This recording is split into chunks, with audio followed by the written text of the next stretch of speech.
The night unfolded its inky cloak around me, and I found myself alone in the silence of my dimly lit room. The soft glow of the bedside lamp cast long shadows on the walls, creating an illusionary dance of darkness and light.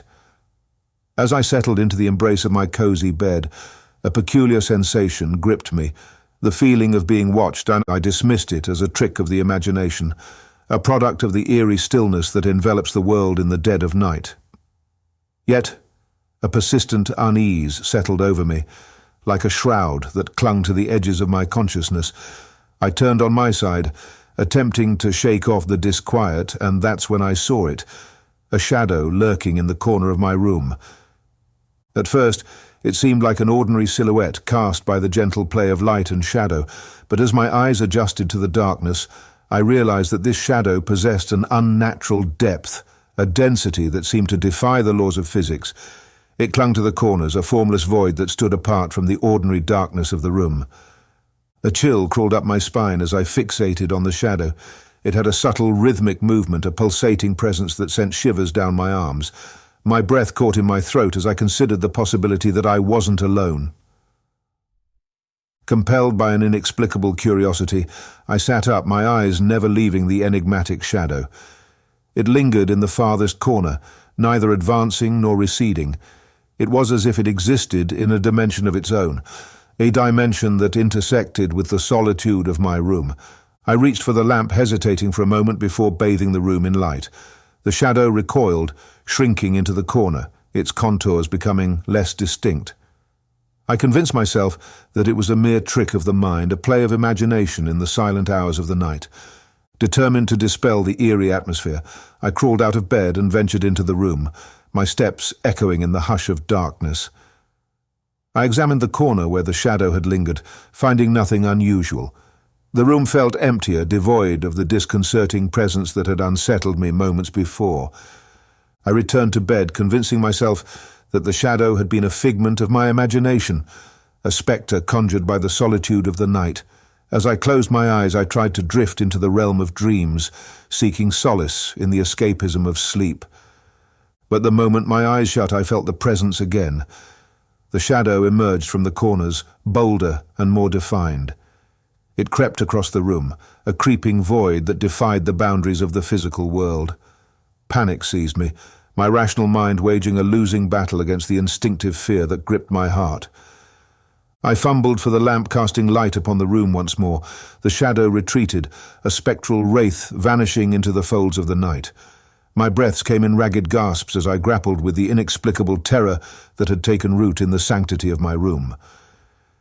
This nightly ritual continued, an unsettling dance between the shadow and the light. Each time I extinguished the lamp, it returned, a phantom lurking in the periphery of my vision. I questioned my sanity, wondering if the isolation of the night had unraveled the threads of reason woven into the fabric of my mind. Days turned into nights, and I found myself avoiding sleep, dreading the moment when the room would plunge into darkness and the shadow would emerge from its concealed realm. The line between waking and dreaming blurred, and I questioned the reality of the spectral intruder that haunted my nights. Desperation drove me to seek answers. I delved into ancient tomes and obscure texts, hoping to unravel the mystery that gripped my existence. The more I learned, the more I realized that shadows were not mere absence of light. They were entities, echoes from dimensions beyond our comprehension. I stumbled upon an old manuscript that spoke of a shadow realm, a place where the darkest aspects of the human psyche materialized into tangible forms. These shadows, it claimed, were drawn to individuals marked by unresolved turmoil, feeding on the echoes of their deepest fears. The revelation sent a shiver down my spine, for I understood that the shadow in my room was no mere apparition. It was a manifestation of my own inner demons, a sentient embodiment of the fears I had buried in the recesses of my soul. Armed with newfound knowledge, I confronted the shadow.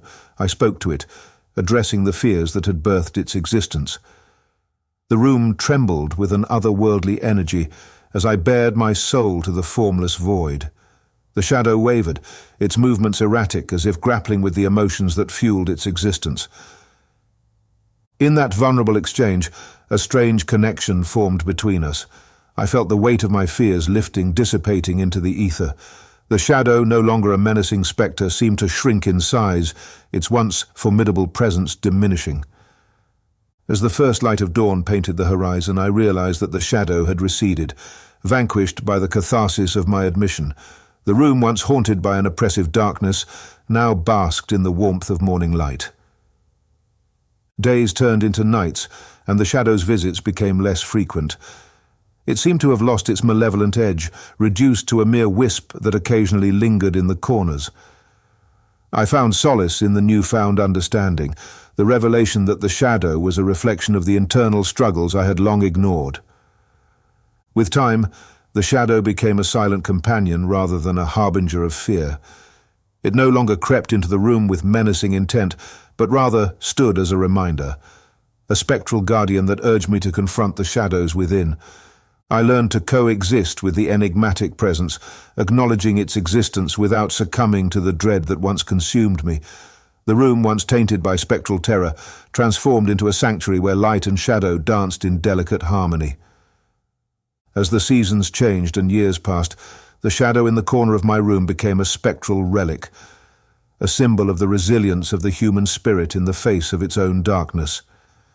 And in the quietude of the night, as I lay in bed surrounded by the ebb and flow of shadows, I found a peculiar comfort in the coexistence of light and darkness, a reminder that, even in the deepest corners of our souls, there is a flicker of resilience that can dispel the shadows that haunt us.